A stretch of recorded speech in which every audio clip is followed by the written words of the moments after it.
250,000 people are in Washington for the inauguration. But for those unable to get there, the Universal Newspaper newsreel is rushing pictures of the epic ceremony by the fastest air express plane in the country. The speedy plane takes off and soars over the national capital, even while President Roosevelt is still on the inaugural stand. At 230 miles an hour, the record-breaking air express whisks its historic freight to the screen, arriving at New York while newspaper wires are still hot with the story of the great event, and while the radio still roars with acclamations for the new president. At the airport, a fast car with police escort is waiting, and the film is transferred almost as soon as the plane touches the ground. No bet is overlooked in the race against time to serve the newsreel public, and the Universal Newspaper newsreel is establishing a record for speed. Here they come on the last lap.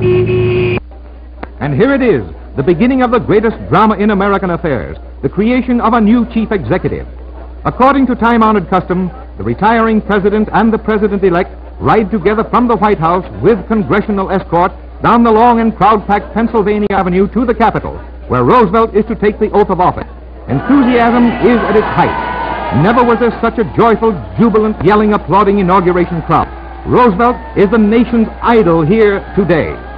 Thousands of Americans are here to cheer the birth of a new era in national affairs, a New Deal era, which is supposed to pull the country out of its chaos. The hosts of democracy are here to celebrate the greatest party victory of all time. And now everything is ready for the big moment. Chief Justice Hughes of the United States Supreme Court prepares to administer the oath of office to Franklin D. Roosevelt, making him the 62nd president.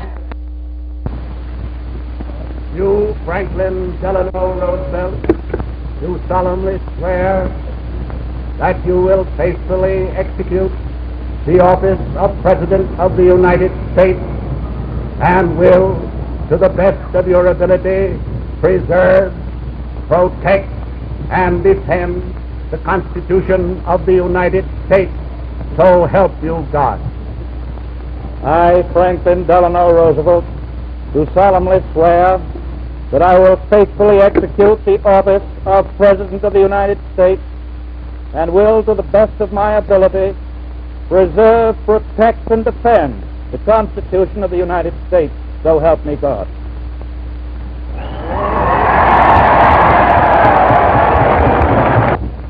This is a day of national consecration, and I am certain that on this day my fellow Americans expect that on my induction into the presidency I will address them with a candor and a decision which the present situation of our people impels. I am prepared, under my constitutional duty, to recommend the measures that a stricken nation in the midst of a stricken world may require.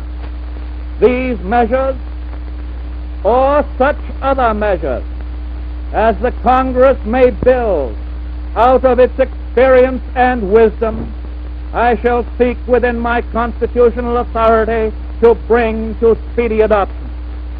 But in the event that the Congress shall fail to take one of these two courses, in the event that the national emergency is still critical, I shall not evade the clear course of duty that will then confront me.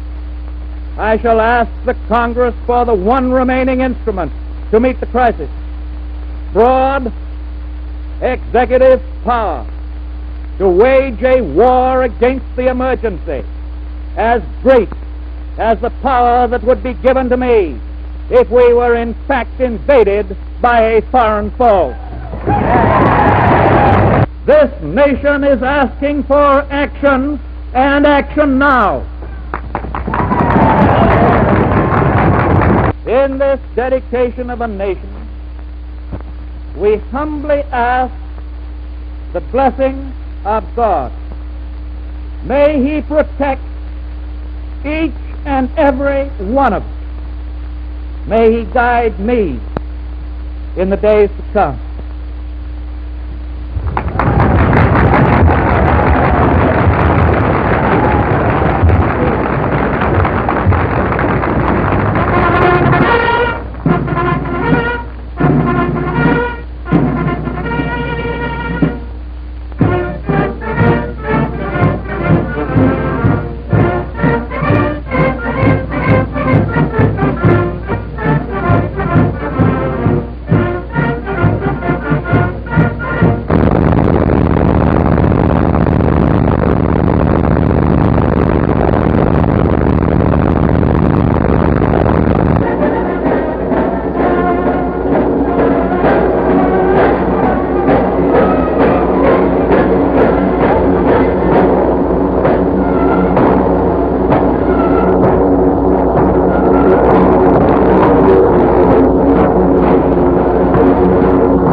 More power to you, President Roosevelt. The entire country's behind you, thrilled with hope and patriotism.